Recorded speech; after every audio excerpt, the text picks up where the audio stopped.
السلام علیکم ناظرین، محمد شعبان ادریس یوٹیوب چینل میں خوش آمدید۔ آج ہم بات کرنے والے ہیں جاپان کے کانسائی انٹرنیشنل ایئرپورٹ کی۔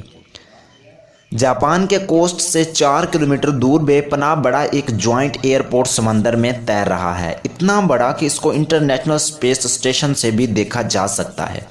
یہ نہ صرف سمندر میں بنایا گیا دنیا کا پہلا ایئرپورٹ ہے، بلکہ اس کو زمین سے ملانے والا پل اپنی نوعیت کا سب سے لمبائی والا برج ہے۔ جس جگہ یہ بنایا گیا وہاں خود انسان نے مٹی ڈال کر آئرلینڈ تیار کیا ہے۔ 20 ارب ڈالر یعنی 1650 ارب روپیوں کی لاگت سے بنایا گیا یہ پورا انجینئرنگ ماسٹر پیس، لیکن کنسٹرکشن کے وقت اس میں کون سی ایسی کمی چھوڑی گئی کہ یہ دن بدن سمندر میں دھنس کر ڈوبتا چلا جا رہا ہے؟ اور جاپان نے زمین کو چھوڑ کر سمندر میں ایئرپورٹ کا خطرہ کیوں مول لیا؟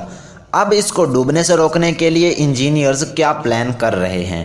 ناظرین، جب ہم بات کریں گے مستقبل کی ٹیکنالوجی کی تو جاپان کا نام لینا بہت ضروری ہے۔ دنیا کی پہلی ہائی سپیڈ ٹرین ٹوکائیڈو شنکانسے دوسری جنگ عظیم کے دوران نیوکلیر حملوں میں پوری طرح تباہ ہونے کے صرف 18 سال کے بعد لانچ کر کے پوری دنیا کو حیران کر دیا۔ باقی دنیا صرف گاڑیوں کے شاک ابزاربرز کے بارے میں بات کرتی ہے، لیکن جاپان وہ واحد ملک ہے جہاں زلزلے سے بچنے کے لیے بڑی عمارتوں کے نیچے بھی شاک ابزاربرز لگانا لازمی ہوتا ہے۔ پر جاپان کا ہر تیر نشانے پر لگے ایسا بھی نہیں ہے۔ انجینئرنگ پروجیکٹس جو ہوتے ہیں وہ فیل بھی ہو جاتے ہیں، غلطیاں بھی ہو جاتی ہیں ان سے، ٹھیک ہے؟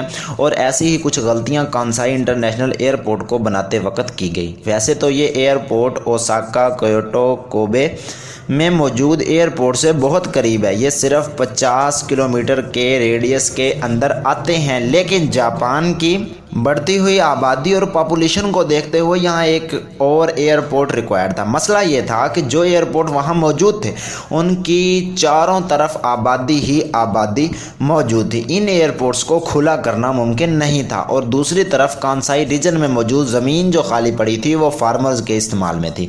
جاپان کے پاس اپنی انٹرنیشنل ایکسپورٹس بڑھانے کے لیے صرف ایک ہی آپشن بچا تھا کہ سمندر میں ایئرپورٹ تیار کیا جائے۔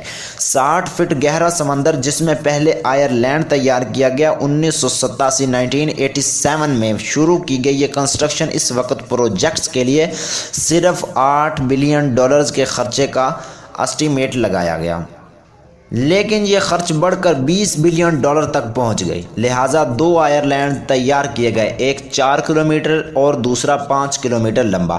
یہ دونوں آئرلینڈز محض سمندری دیوار کے بل پر کھڑے ہوں گے۔ 750 ملین کیوبک فٹ مٹی کھود کر لائی گئی، لیکن جس جگہ آئرلینڈ بنانا مقصود تھا نیچے کیچڑ موجود تھا۔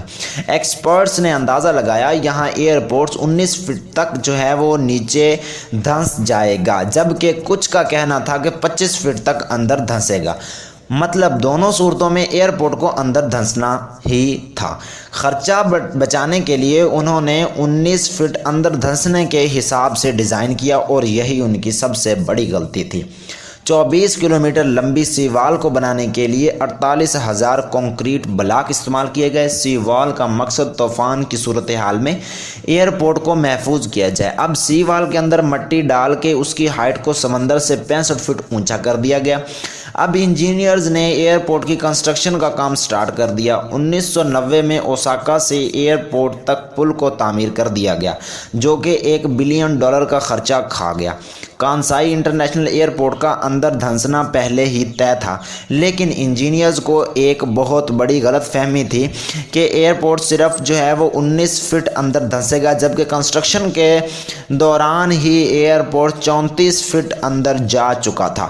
65 فٹ اونچا بنایا گیا ایئرپورٹ لانچ ہونے سے پہلے ہی 34 فٹ نیچے دھنس چکا تھا۔